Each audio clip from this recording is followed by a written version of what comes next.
What up, African world, and welcome back to my series, A Closer Look. And today, we're going to be taking a closer look at the Mandinka people.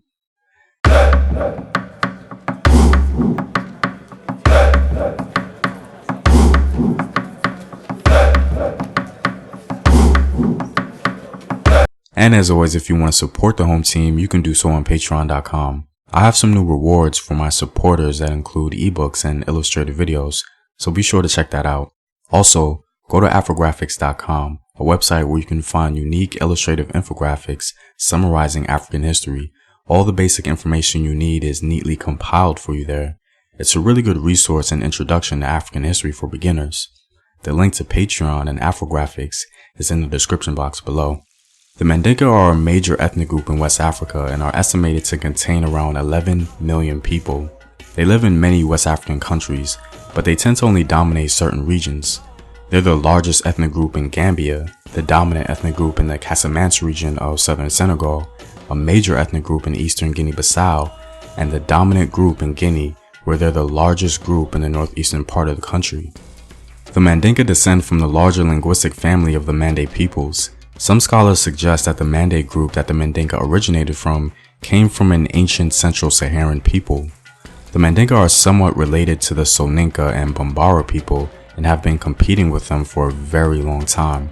In fact, one can make the argument that the competition between these Mande groups helped in the early development of Upper West African civilization. Some of the most popular oral traditions in West Africa no doubt comes from the Mandinka. The most popular oral tradition from the Mandinka is the legend of Sundiata Keita, the founder of the Mandinka Empire. The story proceeds to tell us how a prophecy was told to a Mandinka king that he should marry a woman, and this woman would give him a son. This son became Sundiata Keita. When he was born, he was unfortunately handicapped, but he eventually overcame his condition to defeat Sumunguru Kante at the Battle of Karina. Sundiata Keita and his council formed a constitution called the Korokan Foga.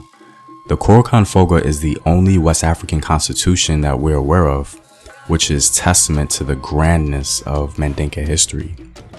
The Mandinka converted to Islam relatively early in their history, but one interesting comment on the religion of the Mandinka before Islam was made by Herman Bell in an essay.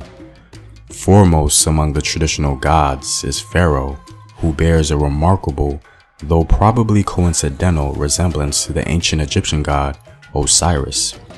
Both these gods were associated with the river and fertility. Both were dismembered, and where bits of their bodies were buried, there arose centers devoted to their cult, in one case along the Niger, and in the other along the Nile.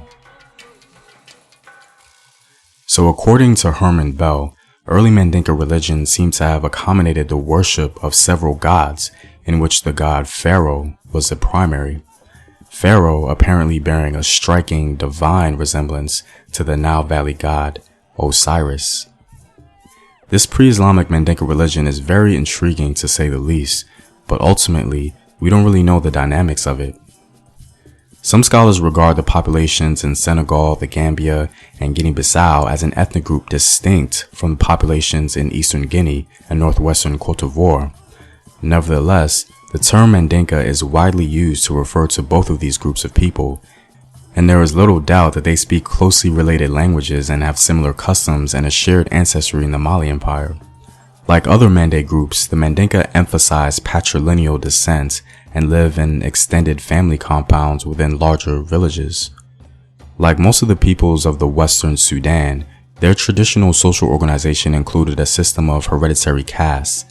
These included the freeborn, who were primarily farmers, slaves who worked in a variety of capacities, and a cluster of special occupational groups, including metalworkers, griots, potters, and leatherworkers, among others.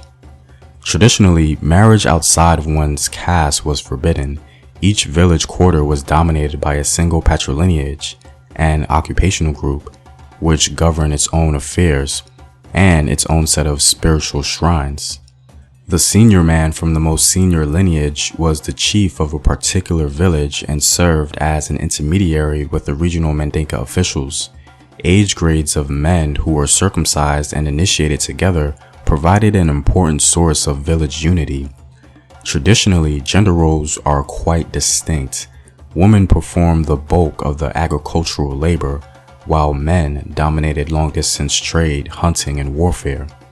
When Turamak and Chorori led the ancestors of the Mandinka westward, they conquered a large area along both shores of the Gambia River and southeastward toward the highlands of Foto-Jalan. Now, I'm biased because my personal favorite civilization in West Africa is no doubt the Mali Empire, built by the Mandinka. The legacy of the Mandinka, in my own personal opinion, is one of the greatest in all of Africa. The reason I say this is because the richest man in human history was a Mandinka king. They were also the first group of Africans to sail the Atlantic Ocean in the 14th century, which is well documented, and they helped to lay the foundation for what arguably became Africa's most popular medieval city, Timbuktu. Now, I'm aware that other groups greatly contributed to Timbuktu, but we have to be honest, if it weren't for the Mandinka, it wouldn't be nearly as world-renowned as it is today.